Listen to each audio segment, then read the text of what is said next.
நீங்கள் ஒரு நிறுவனத்தில் வேலை பார்க்கிறீர்கள் என்று வைத்துக்கொள்வோம். உங்களின் கீழ் பலர் வேலை செய்கின்றனர். ஆனால் அவர்களின் பணி செயல்பாடு மிகவும் மோசமாக உள்ளது. உங்கள் நிறுவன தலைவருக்கு உங்கள் மீது மட்டும் மிக திருப்தி. ஒரு நாள் அவர்களின் மோசமான செயல்பாட்டிற்கு பின் உங்களை அழைத்து உங்களை மட்டும் பணியில் வைத்துக்கொண்டு மற்ற அனைவரையும் வேலை நீக்கம் செய்ய போவதாக கூறுகிறார். அப்போது உங்கள் மனநிலை எப்படி இருக்கும்? உங்களின் நிலைப்பாடு என்னதாக இருக்கும்? இன்று இப்படிப்பட்ட ஒரு நிகழ்வை தான் காணப்போகிறோம். அதன் முடிவு மிக வித்தியாசம்.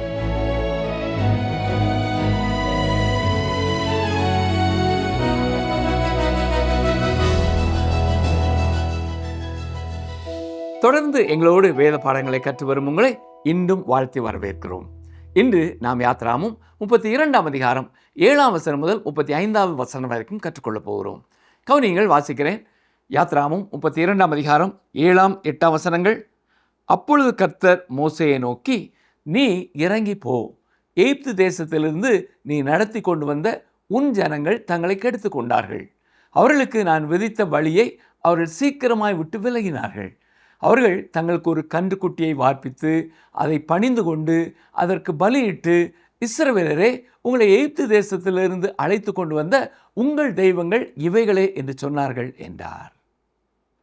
மற்ற நாடுகளை விட இஸ்ரவேலர்கள் சிறந்தவர்களாகவோ பெரியவர்களாகவோ அல்லது மேலானவர்களாகவோ இருந்ததால் கடவுள் அவர்களை மீட்கவில்லை. அவர்கள் அப்படிப்பட்டவர்கள் அல்ல. கடவுள் அவர்களிடத்திலே, நீங்கள் ஒரு பிடிவாத குணம் கொண்ட மக்கள் என்று எனக்கு தெரியும் என்று தான் சொன்னார். யாத்ராமும் 32ஆம் அதிகாரம் 9ஆம் 10ஆம் வசனங்களை பாருங்கள். பின்னும் கர்த்தர் மோசேயை நோக்கி, இந்த ஜனங்களை பார்த்தேன், இவர்கள் வணங்கா கழுத்துள்ள ஜனங்கள். ஆகையால் என் கோபம் இவர்கள் மேல் மூலவும் நான் இவர்களை அழித்து போடவும் நீ என்னை விட்டுவிடு, உன்னை ஒரு பெரிய ஜாதியாக்குவேன் என்றார். இது மோசேக்கு ஒரு உண்மையான சோதனையாக இருந்தது. கடவுள் அவரிடத்திலே, மோசே, நான் ஆபிரகாமை பயன்படுத்தியது போல உன்னை பயன்படுத்துவேன். உன்னிடத்திலிருந்து ஒரு பெரிய தேசத்தை உருவாக்குவேன். அதன் மூலமாக ஆபிரகாமுக்கு நான் கொடுத்த வாக்குத்தத்தத்தையும் என்னால் நிறைவேற்ற முடியும் என்று கூறினார். இப்பொழுது மோசே என்ன செய்கிறார் பாருங்கள். வேதாமத்திலேயே மிக சிறந்த ஜெபம் செய்கிறவர்களில் ஒருவராக அவர் நமக்கு முன்மாதிரியாக இருக்கிறார். கவனிங்கள், வாசிக்கிறேன். யாத்ராமும் 32ஆம் அதிகாரம் 11ஆம் வசனம். மோசே தன் தேவனாய கர்த்தரை நோக்கி, கர்த்தாவே, தேவரீர் மகா பலத்தினாலும் வல்லமையுள்ள கையினாலும் எகிப்து தேசத்திலிருந்து புறப்பட பண்ணின உம்முடைய ஜனங்களுக்கு விரோதமாக உம்முடைய கோபம் பற்றி எறிவதென்ன?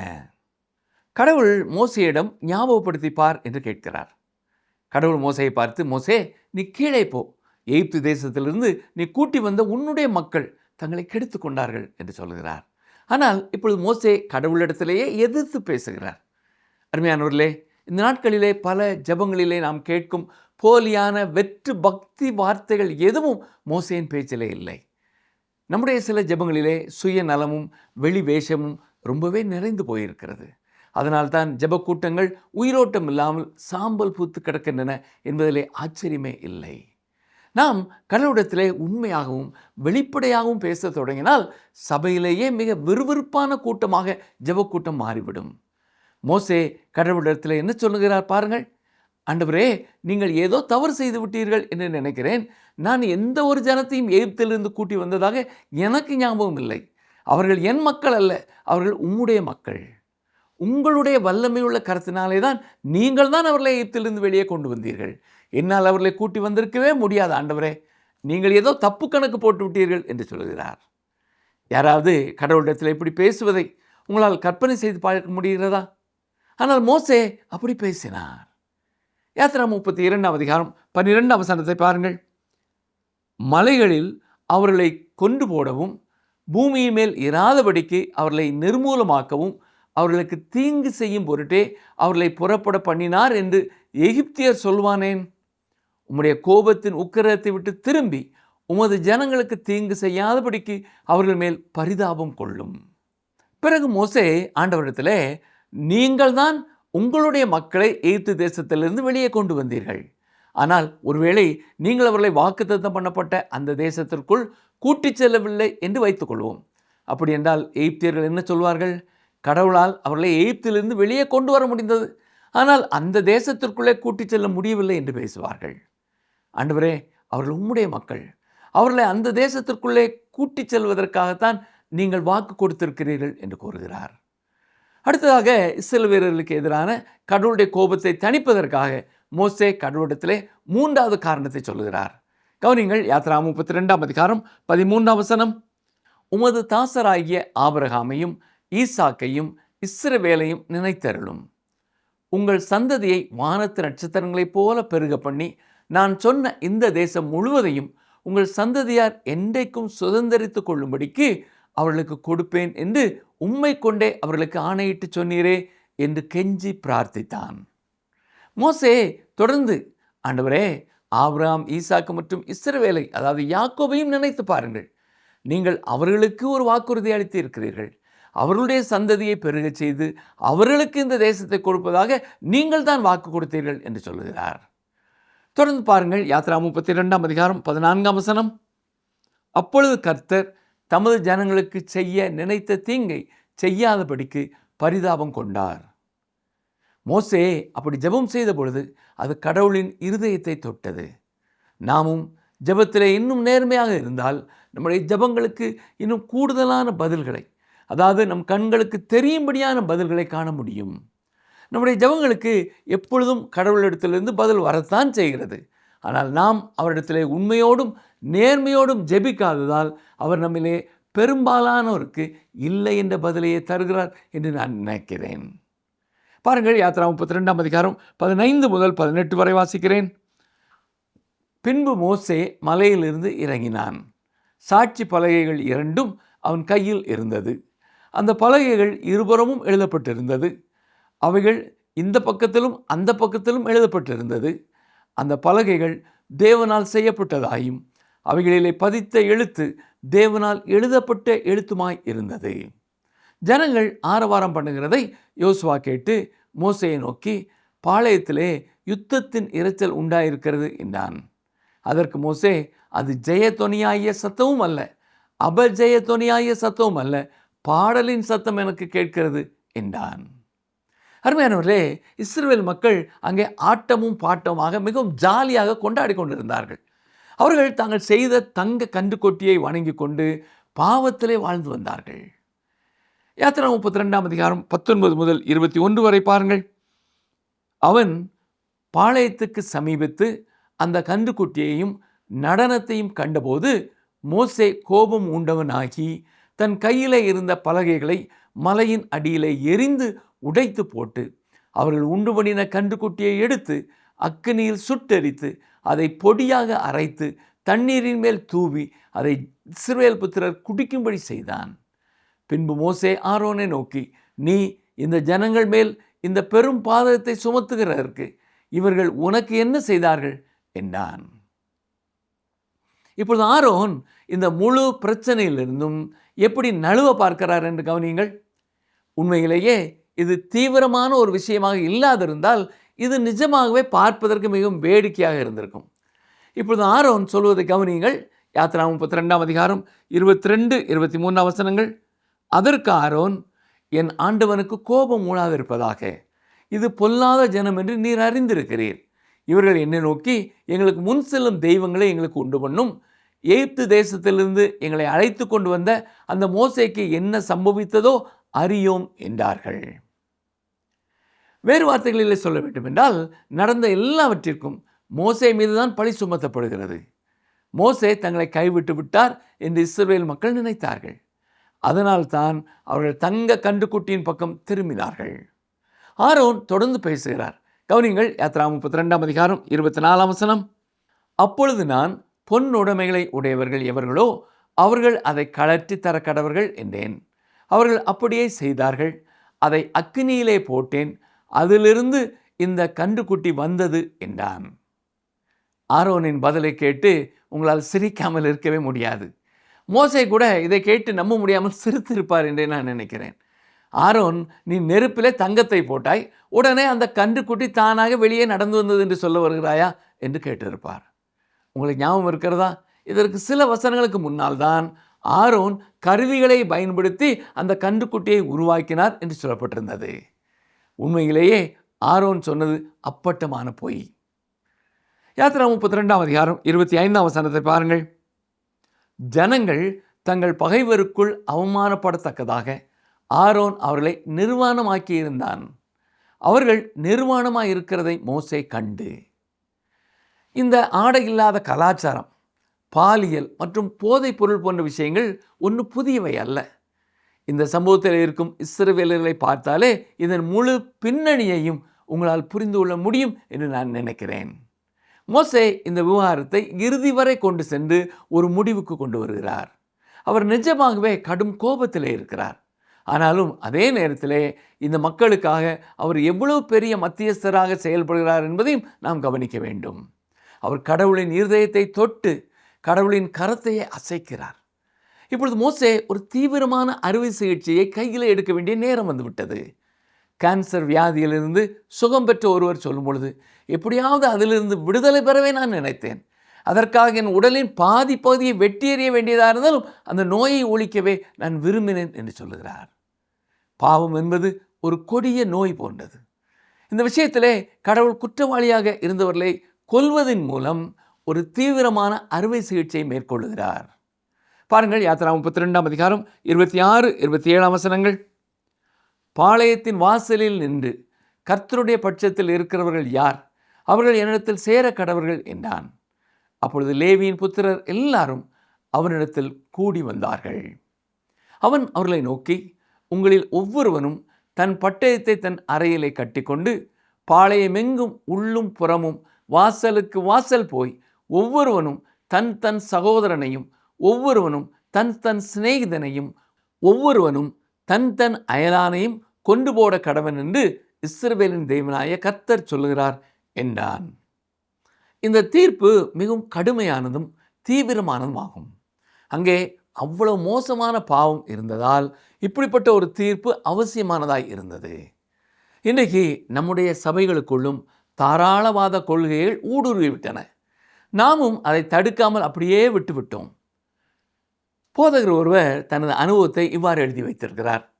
அவர் தான் ஊழிய பணிக்காக பரிசீலிக்கப்பட்ட பொழுது ஒரு திருச்சபை மன்றத்தின் முன்னணியிலே தேர்வு எழுத சென்றார். தாராளவாத கொள்கைகளை கற்பிக்கும் ஒரு கல்லூரியிலிருந்து வந்த ஒரு வாலிபனும் அங்கே தேர்வுக்காக வந்திருந்தான். அந்த பையனுக்கு இருந்த அரைகுறை வேத அறிவையும் இறையியல் அறிவையும் போல அவர் யாரிடமும் பார்த்ததே இல்லை. அவனுக்கு தெரிந்த கொஞ்ச நஞ்ச விஷயங்களையும் அவன் குழப்பி வைத்திருந்தான். அவனுக்கு போதிய அறிவும் இல்லை, விசுவாசமும் இல்லை என்பதை தெளிவாக தெரிந்தது. விசுவாசத்தின் மிக முக்கிய கோட்பாடுகளை கூட அவனால் விவரிக்க முடியவில்லை.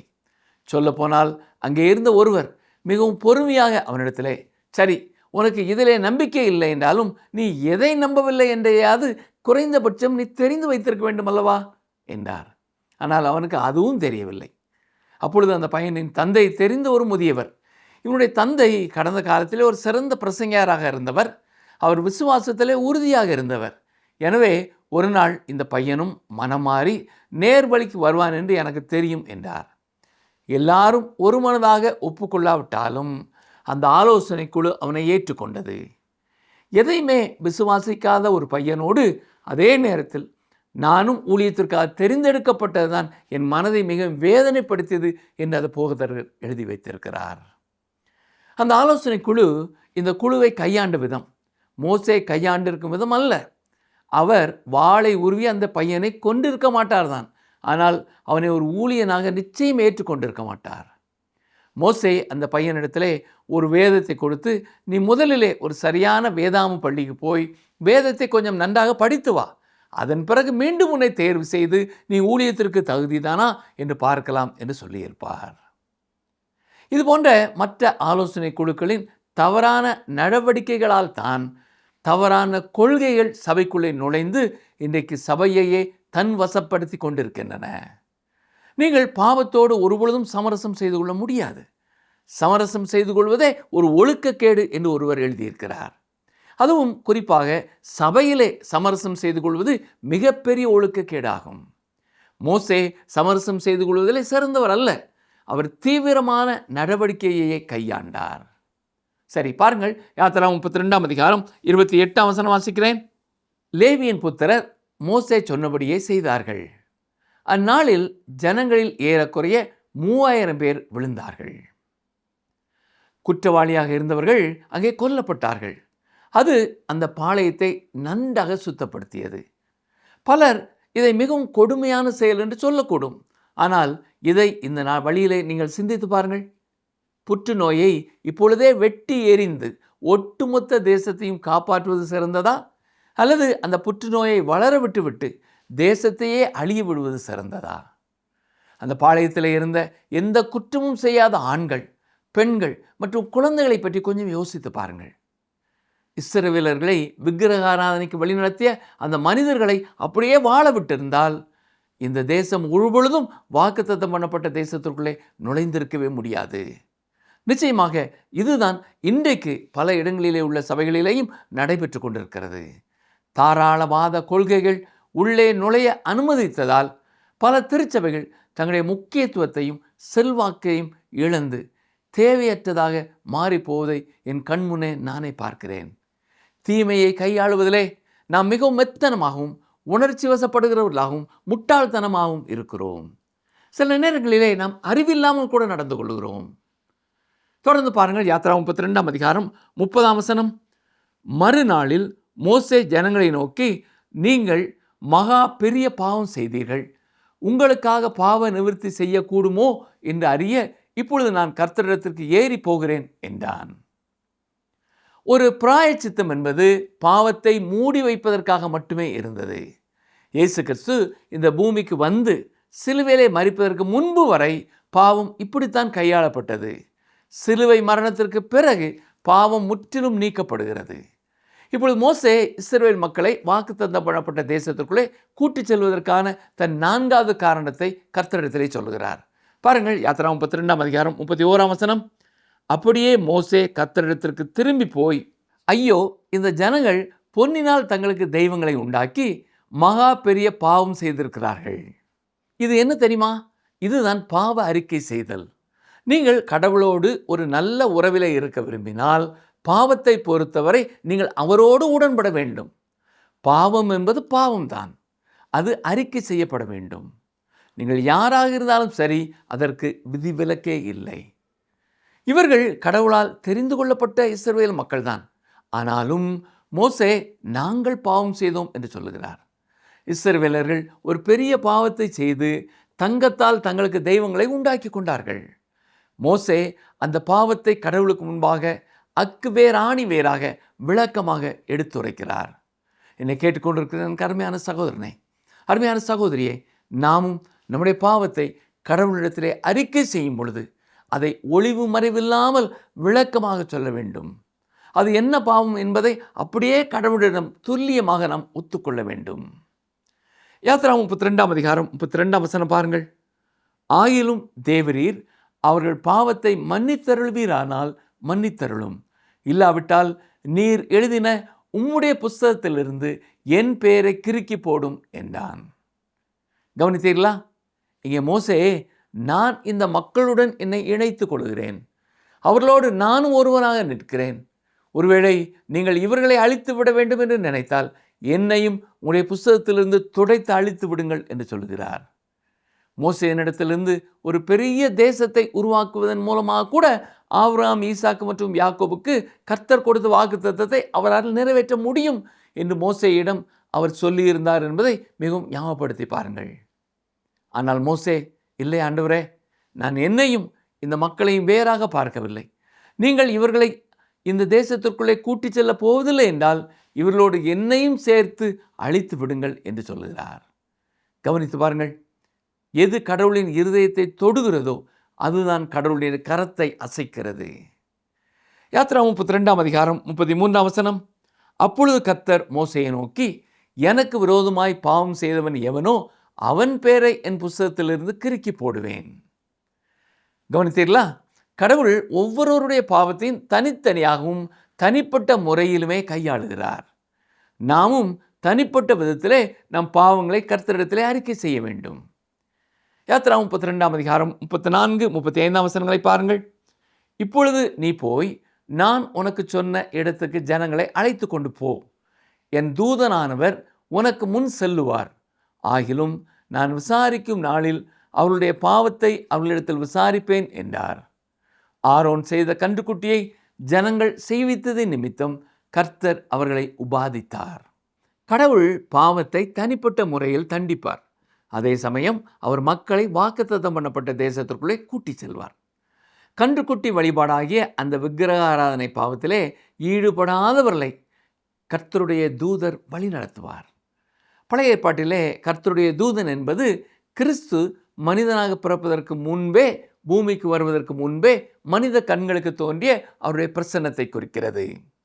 மோசேயின் பரிந்துரை ஜெபத்தின் காரணமாகவே கடவுள் தம்முடைய மக்களை கைவிடவில்லை. இது ஜெபத்தின் மிக உன்னதமான முக்கியத்துவத்தை நம் மனதிலே ஆழமாக பதிய வைக்கிறது. பிரியமானவர்களே, யாத்ராகமம் 32ஆம் அதிகாரம் மனிதனின் பலவீனத்தையும் பாவத்தின் கொடூரத்தையும் காட்டும். அதே வேளையிலே ஒரு உண்மையான தேவ மனிதனின் ஜெப வல்லமையும் தேவனுடைய மாறாத கிருபையையும் நமக்கு வெளிப்படுத்துகிறது. இந்த வரலாற்று சம்பவத்திலிருந்து நம்முடைய ஆவிக்குரிய வாழ்க்கைக்கு அவசியமான 3 முக்கிய சத்தியங்களை நாம் மீண்டும் நினைவுபடுத்திக் கொள்வோம். முதலாவதாக, பாவத்தோடு சமரசம் செய்யாத தீவிர அறுவை சிகிச்சை. இஸ்ரவேலர்கள் பொன் கன்றுக்குட்டியை வணங்கி பாவத்தில் விழுந்த பொழுது ஆரோனைப் போல சாக்கு போக்கு சொல்லி நழுவவோ அல்லது இன்றைய சபை அமைப்புகளைப் போல தாராளவாத கொள்கையோடு சமரசம் செய்யவோ மோசே தயாராக இல்லை. பாவம் என்பது பாவம். அது ஆத்மாவை கொல்லும் புற்றுநோய். அதை மெத்தனமாகவோ போலி பக்தியோடோ அணுகக்கூடாது. நம்முடைய தனிப்பட்ட வாழ்க்கையிலேயும் சபையிலும் தீமையையும் பாவத்தையும் அக்குவேர் ஆணிவேராக அறிக்கை செய்து அதை வேரோடு பிடுங்கி எறியும் ஆவிக்குரிய அறுவை சிகிச்சை நமக்கு தேவை. பிரியமானவர்களே, இன்று நம்முடைய வாழ்க்கையிலே எந்த பாவத்தை குறித்து நாம் இப்படி செயல்பட வேண்டும் என்று ஆண்டவர் நமக்கு உணர்த்துகிறாரோ அதை செயல்படுத்த ஆயத்தமாயிருக்கிறோமா? நாம் கடவுளிடத்திலே நம் பாவங்களை மறைக்காமல் துல்லியமாக அறிக்கை செய்யும் பொழுதுதான் உண்மையான பாவ மன்னிப்பின் நிச்சயமும் விடுதலையும் நமக்கு கிடைக்கும். இரண்டாவதாக, போலியற்ற நேர்மையான ஜெப வாழ்க்கை. மோசே கடவுளிடத்திலே பேசிய விதம் நமக்கு ஒரு மாபெரும் ஜெப முன்மாதிரி.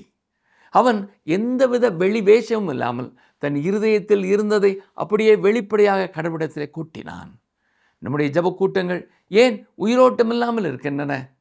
ஏனென்றால் அவற்றிலே நேர்மையை விட பாசாங்கு அதிகமாய் இருக்கிறதா? மேலும் மற்றவர்களுக்காக நாம் ஜெபிக்க வரும்பொழுது மோசேயின் இருதயத்திலிருந்து வந்த வார்த்தையைப் போல உண்மையான கரிசனையோடும் வேதனையோடும் நாம் ஜெபிக்கிறோமா? அல்லது கடமுறைக்காக ஜெபிக்கிறோமா? மூன்றாவதாக, கிறிஸ்துவின் நிழலாட்டமான பரிந்து பேசும் ஜெபம். மக்களை அழிப்பதாக இருந்தால் என் பெயரையும் ஒரு ஜீவ புஸ்தகத்திலிருந்து கிறுக்கி போடும் என்று மோசே செய்த ஜெபம் கல்வாரி சிலுவையிலே நமக்காக தன் உயிரையே தந்த இயேசு கிறிஸ்துவின் அன்பிற்கு ஒரு நிழலாட்டமாய் இருக்கிறது. தன்னை ஒரு பெரிய ஜாதியாக்குவேன் என்று கடவுள் சொன்னாலும் மோசே தன் சுயநலத்தை பார்க்கவில்லை. தேவனுடைய நாமத்தின் மகிமையையும் அவருடைய உடன்படிக்கையும் மட்டுமே நோக்கி பார்த்தார். மேலும் எது தேவனுடைய இருதயத்தை தொடுகிறதோ அதுதான் அவருடைய கரத்தையும் அசைக்கிறது. மோசேயின் இந்த இடைவிடாத பரிந்துரை இஸ்ரவேல் மக்களை அழிவிலிருந்து காப்பாற்றி வாக்குத்தத்தம் பண்ணப்பட்ட தேசத்தை நோக்கி தொடர செய்தது. அருமையானவர்களே, பழைய ஏற்பாட்டிலே மோசே செய்த பிராயச்சித்தம் பாவத்தை மூடி வைக்க மட்டுமே முடிந்தது. ஆனால் புதிய ஏற்பாட்டிலே நமக்காக பரிந்து பேசுகிறவராய், நம்முடைய பாவங்களை முற்றிலும் நீக்குகிறவராய் நம் ஆண்டவர் இயேசு கிறிஸ்து இருக்கிறார். நாம் பாவத்தோடு சமரசம் செய்யாமல் மோசே போல திறப்பின் வாசலில் நிற்கிற ஆவிக்குரிய பரிந்துரையாளர்களாக தேவனிடத்திலே நேர்மையாக ஜெபிக்கும் உண்மையான பிள்ளைகளாக வாழ நம்மை அர்ப்பணிப்போமா? தேவனுடைய கிருபையுள்ள பிரசனம் எப்பொழுதும் உங்களை வழிநடத்துவதாக. ஆமேன்.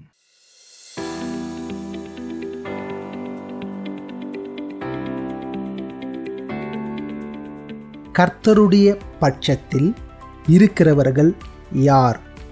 கர்த்தருடைய பட்சத்தில் இருக்கிறவர்கள் யார்?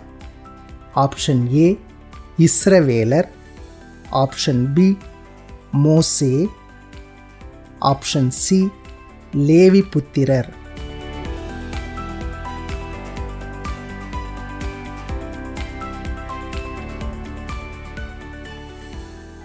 கண் முன்னால் அற்புதங்களும் அடையாளங்களும் பார்த்தும் தங்கள் வாழ்வில் அனுபவித்தும் எகிப்தில் அழிய இருந்த தங்களை விடுவித்த ஆண்டவரின் அன்பை ருசித்தும் பொன் கன்றுக்குட்டியை நாடி போன இஸ்ரவேலர் அவர்களை அழிக்க ஆயத்தமாகும் ஆண்டவர்.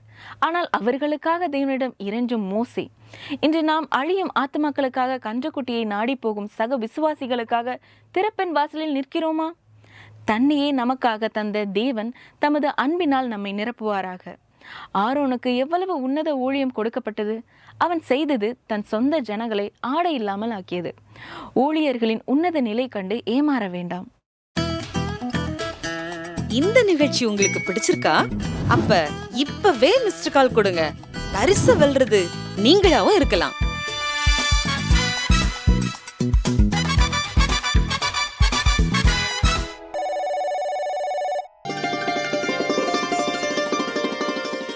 பயப்படாதிருங்கள். நீங்கள் நின்று கொண்டு இன்றைக்கு கர்த்தர் உங்களுக்கு செய்யும் ரட்சிப்பை பாருங்கள். இன்றைக்கு நீங்கள் காண்கிற எகிப்தியரை இனி என்றைக்கும்